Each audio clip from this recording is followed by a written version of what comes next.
الحمدللہ نحمده ونستعینه ونستغفره ونؤمن به ونتوکل علیہ ونعوذ باللہ من شرور انفسنا ومن سیئات اعمالنا من يهده الله فلا مضل له ومن يضلله فلا هادي له ونشهد ان لا اله الا الله وحده لا شريك له ونشهد ان سيدنا ونبينا محمدا عبده ورسوله ارسله الله تعالى بالحق بشيرا ونذيرا وداعيا الى الله باذنه وسراجا منيرا۔ عزیز بھائیوں اور بہنوں، آج ہم جس معاشرے میں، جس سماج میں زندگی گزارتے ہیں، جس سماج کا ہم حصہ ہیں، وہ مختلف طبقات میں بٹا ہوا ہے۔ ذات کی بنیاد پر، رنگ کی بنیاد پر، نسل کی بنیاد پر، جنس کی بنیاد پر انسان کو انسان پر فوقیت دی جاتی ہے۔ کسی کو کمتر قرار دیا جاتا ہے اور کسی کو برتر اور اعلیٰ قرار دیا جاتا ہے۔ کوئی نیچ ذات کا ہے تو کوئی اونچی ذات کا قرار پاتا ہے۔ ذات پات اور چھوت چھات کا ایک مکمل نظام ہے جس بستی میں ہم زندگی گزارتے ہیں۔ معاملہ صرف ہمارے اپنے وطن عزیز کا نہیں، بلکہ ساری دنیا میں مال کی بنیاد پر، اسباب کی بنیاد پر، قوت اور طاقت کی بنیاد پر مختلف طبقات ہیں جس کے اندر انسانیت بٹی ہوئی ہے، انسانیت پھٹی ہوئی ہے۔ گویا ان طبقات میں انسان کو کمتر، ذلیل، حقیر سمجھا جاتا ہے، اور یہی وجہ ہے کہ آج انسانیت کرب سے کراہ رہی ہے، اور یہ جو تفریق ہے انسانیت کی، سماجی تفریق، ایک ناسور بن چکی ہے۔ جبکہ اس کے مقابلے میں اللہ نے انسان کا اکرام فرمایا ہے، انسان کو آزاد پیدا کیا ہے، انسانیت کا بلند مقام اور مرتبہ اللہ تعالیٰ نے طے کیا ہے، عزت و شرف سے انسانیت کو نوازا گیا ہے۔ یہ جو تکریم ہے، یہ جو انسان کا بلند مرتبہ ہے، قرآن ہماری رہنمائی کرتا ہے کہ یہ دراصل تقوی کی بنیاد پر ہے، انسان کے اخلاق اور اس کے کردار کی بنیاد پر ہے۔ فرمایا کہ یا ایھا الناس انا خلقناکم من ذکر و انثی وجعلناکم شعوبا وقبائل لتعارفوا ان اکرمکم عند اللہ اتقاکم، یعنی یہ جو انسان کو اللہ نے پیدا کیا اور مختلف قبائل میں تقسیم کیا، مختلف صلاحیتوں سے نوازا، مختلف حالتوں میں اس کو اس دنیا میں رکھا، تو یہ دراصل تعارف کا ذریعہ ہے، نہ کہ تکریم کا ذریعہ۔ یہ انسانیت کو پہچاننے کا ذریعہ ہے، ایک دوسرے کے تعارف کا ذریعہ ہے، نہ کہ اس کے بڑا ہونے یا چھوٹا ہونے، عزیز اور بلند ہونے اور ذلیل اور کمتر ہونے کا ذریعہ ہے۔ جبکہ انسان کی بلندی کا، شرف کا، اس کے مقام و مرتبے کا اگر کوئی معیار ہے تو قرآن ہمارے سامنے رکھتا ہے کہ وہ تقوی کی بنیاد پر ہے، اپنے خالق کو پہچاننے کی بنیاد پر ہے، اس سے ڈرنے اور اس کا تقوی کرنے کی بنیاد پر ہے۔ گویا اخلاق اور کردار، یہ وہ مرتبہ، یہ وہ چیز ہے جو انسانیت کو بلند کرتی ہے، انسان کو اونچے مقام پر پہنچاتی ہے۔ یعنی یہ بات ہمارے سامنے قرآن رکھتا ہے کہ سب کی اصل ایک ہے، خالق ایک ہے، ایک ہی طریقے سے اللہ تعالیٰ نے سب کو پیدا کیا ہے، ایک ہی مادہ تخلیق ہے جس سے انسان کی تخلیق کی گئی ہے۔ فضیلت کا اگر کوئی معیار ہے تو وہ اللہ تعالیٰ سے تعلق، اپنے رب کو پہچاننا اور اس کا تقوی اختیار کرنا ہے۔ علامہ اقبال فرماتے ہیں کہ برطرز گردوں مقام آدم است، اصل تہذیب احترام آدم است، یعنی انسان کا مقام تو آسمانوں سے اونچا ہے، اگر کوئی چیز تہذیب کی اصل ہے تو وہ انسانیت کا احترام ہے، تو وہ تہذیب انسانیت کی، دراصل انسانیت کا احترام اصل تہذیب ہے۔ معزز سامعین، یہی وہ کانسیپٹ اور یہی وہ نقشہ ہے جو قرآن مجید اپنے صفحات میں متعدد مقامات پہ ہمارے سامنے پیش کرتا ہے کہ انسان کو اللہ تعالیٰ نے کیسا بلند مقام اور مرتبہ عطا کیا ہے، انسان کی حقیقت کیا ہے، صاف صاف الفاظ میں قرآن مجید ہمارے سامنے رکھتا ہے، مختلف زاویوں سے رکھتا ہے کہ انسان اپنے آپ کو پہچانے اور اس بلند مقام و مرتبے کا اپنے آپ کو اہل بنائے۔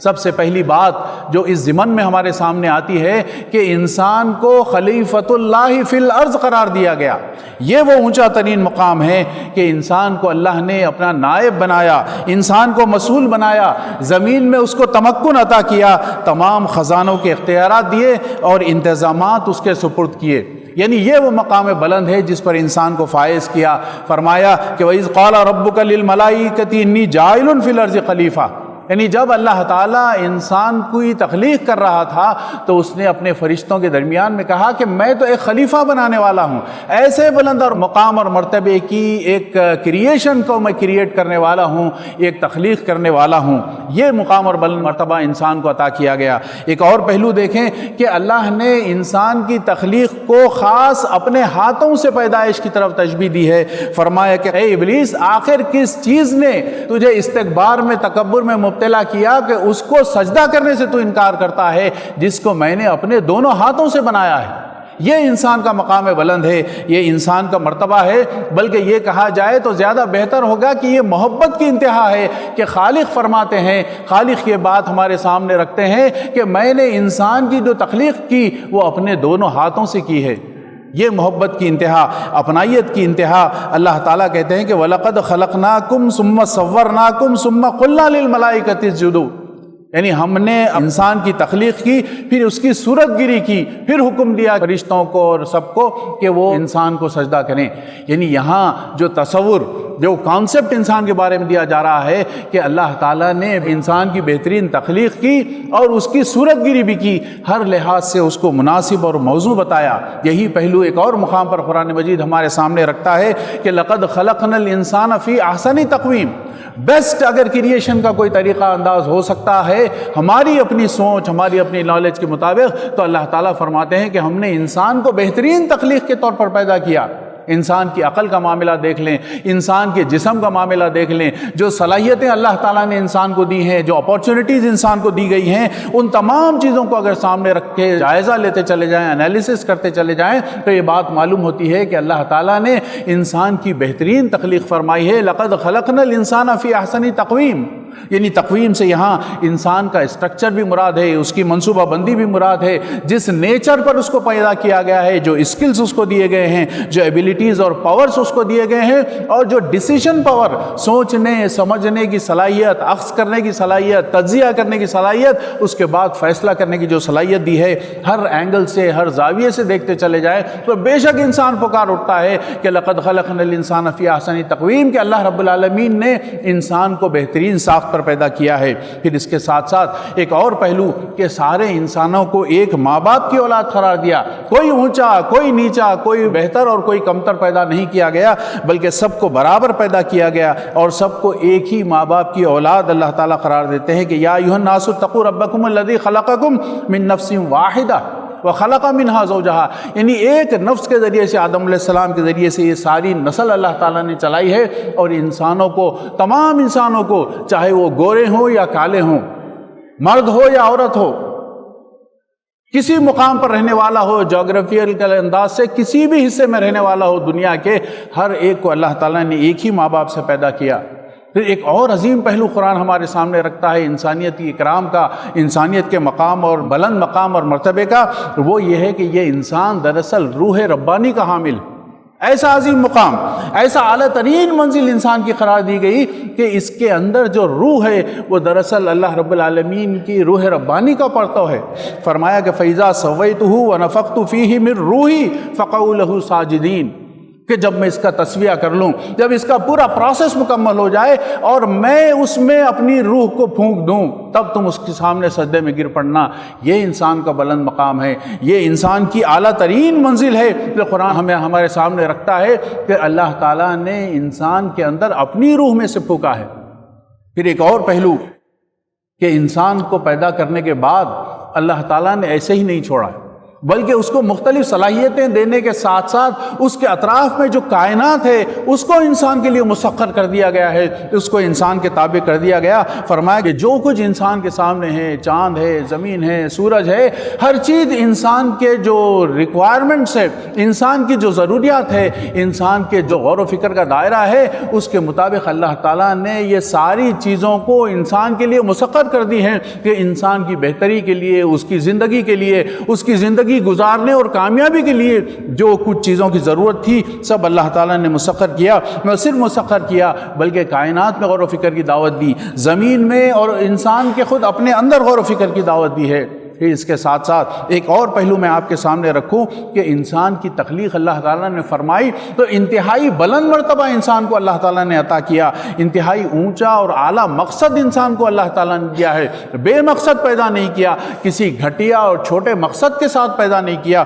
بلکہ انتہائی اعلیٰ مقصد دیا، اور فرمایا کہ وما خلقت الجن والانس الا لیعبدون، کہ ہم نے انسانوں اور جنات کو جو پیدا کیا ہے وہ یہ ہے کہ ہماری عبادت کریں۔ یعنی کمتر پہلو جو ہو سکتے ہیں کہ انسان کسی کے سامنے گڑ گڑائے، کسی کے سامنے سجدہ کرے، کسی کے سامنے اپنے آپ کو مجبور بنا کر، بے کس بنا کر پیش کرے، اس کے مقابلے میں اللہ تعالیٰ نے انسان کی زندگی کا مقصد اتنا بلند اور اتنا اونچا بتایا کہ اگر انسان کو کسی کے سامنے جھکنا ہے تو صرف اللہ رب العالمین کے، اپنے خالق کے، اپنے کریٹر کے آگے جھکنا ہے۔ تو ایک اور مقام پر فرمایا کہ الذی خلق الموت والحیات لیبلوکم ایکم احسن عملا، انسان کی پیدائش کا مقصد یہ ہے کہ اللہ تعالیٰ دیکھے کہ کون بہتر عمل کرنے والا ہے۔ یہ حیات و ممات کی جو سارا پروسیس شروع کیا گیا ہے، یہ جس سارے پروسیس سے سارے انسان گزرتے ہیں، ان کا جو ہدف ہے، ان کا جو ٹارگٹ ہے وہ یہ ہے کہ کون اچھے عمل کرنے والا ہے، یہ نہیں کہ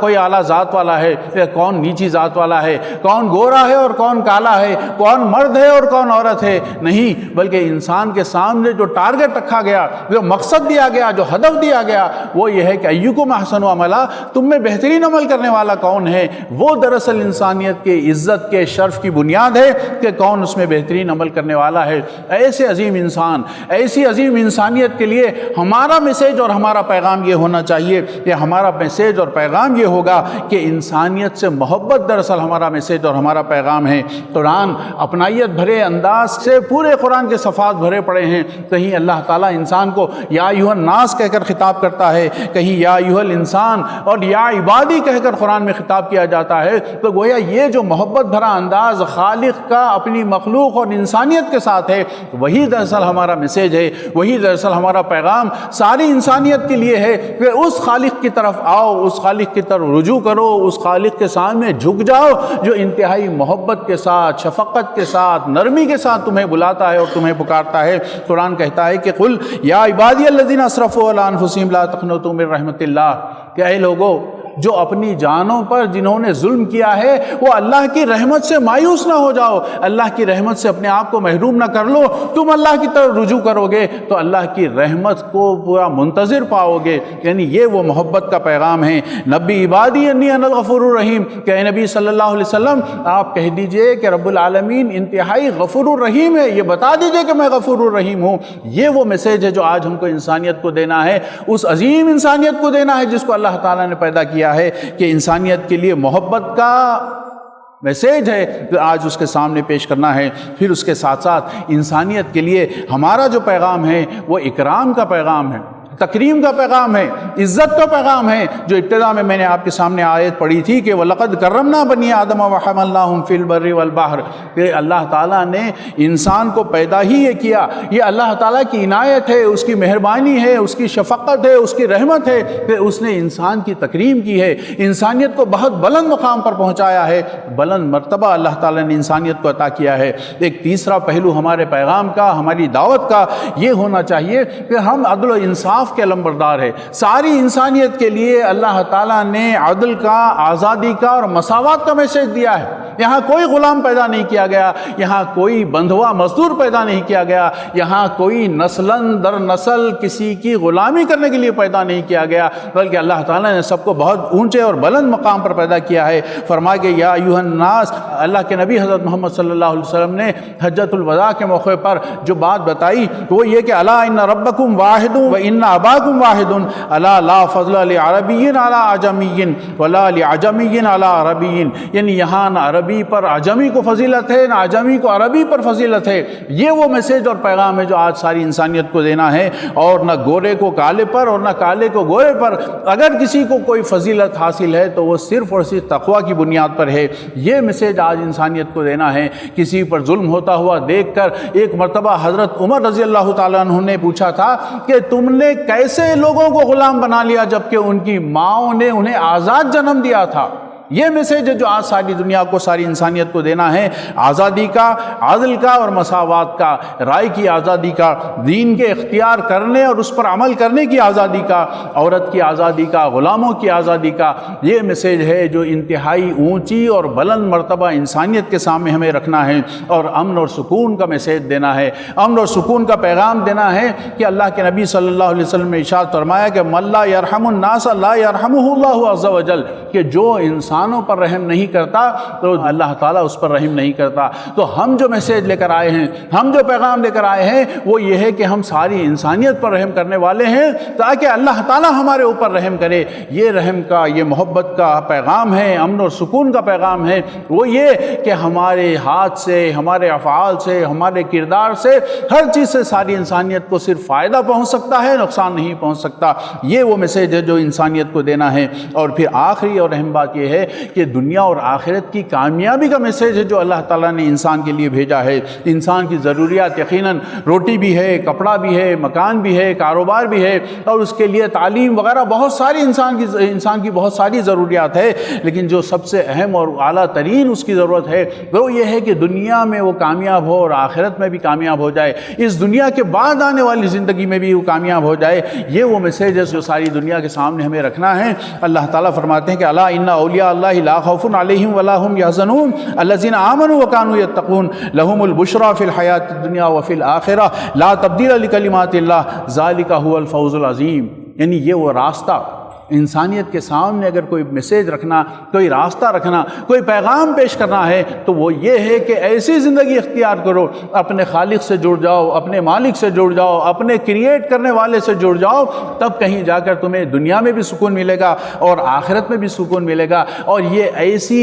فلسفی یا ایسا راستہ ہے کہ جس میں کوئی تبدیلی یا جس میں کوئی کمپرومائز کا کوئی امکان نہیں ہے۔ آج انسانیت جو درد سے کرا رہی ہے، آج انسانیت جو پریشان ہے، آج انسانیت جو مختلف طبقات میں بٹی ہوئی ہے، اس کے سامنے یہ میسیج ہمیں رکھنا ہے کہ اللہ تعالیٰ نے انسانیت کو انتہائی بلند مقام اور مرتبے پر پیدا کیا ہے، عزت اور شرف کے ساتھ پیدا کیا ہے، اور اگر وہ اللہ تعالیٰ کی طرف رجوع کرتی ہے، اللہ تعالیٰ کی طرف پلٹتی ہے، تو یہی دراصل انسانیت کی کامیابی ہے، انسان کی عزت کا ذریعہ ہے، اور دنیا میں بھی اس کے سکون کا، امن کا ذریعہ ہے، اور آخرت میں بھی کامیابی کا ذریعہ ہے۔ اللہ تعالیٰ ان باتوں پر غور کرنے اور عمل کرنے اور اس میسیج کو انسانیت تک پہنچانے کی ہمیں توفیق عطا فرمائے۔ بارک اللہ لنا ولکم فی القرآن المجید ونفعنا وإیاکم فی الآیات والذکر الحکیم، انہ تعالی جواد کریم ملک قدیم بر رؤوف رحیم ورب حلیم۔